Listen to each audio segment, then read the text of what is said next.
Bharatiya Janata party એક party નથી પણ એક વિચારધારા છે।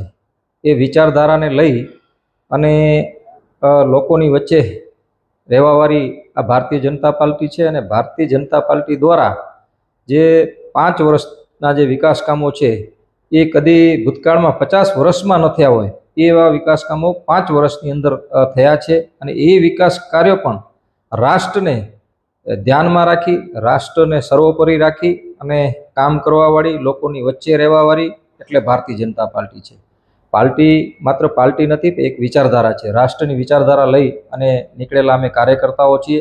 ત્યારે હું સૌ કચ્છવાસીઓને એક ખાસ વિનંતી કરું છું કે લોકશાહીનું આ મહાપર્વ એટલે સ્થાનિક સ્વરાજ્યની ચૂંટણી આવનારી 26 તારીખના રોજ આપણે વધારેમાં વધારે ભારતીય જનતા પાર્ટી તરફ લોકો મતદાન કરે અને વિકાસ વિરોધી પાર્ટીને એક ઝટકો આપે। કારણ કે અમારા કને નીતિ, નિયમ અને નેતા બધા છે, જ્યારે વિકાસ વિરોધી પાર્ટી આગળ નથી તો કોઈ નીતિ, નથી કોઈ નિયમ અને નથી કોઈ નેતા।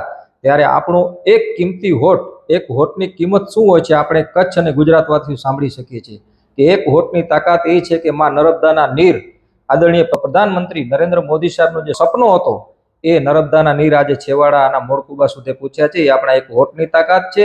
ઓપરેશન સિંદૂર હોય, સર્જિકલ સ્ટ્રાઇક હોય કે રાષ્ટ્રનો કોઈ પણ એવો મહત્વપૂર્ણ 370ની કલમ દૂર કરવી હોય કે 500 વર્ષનું ગુલામીમાં રહેતો ભગવાન રામનું મંદિરનું નિર્માણ, એ આપણા એક વોટની તાકાત છે।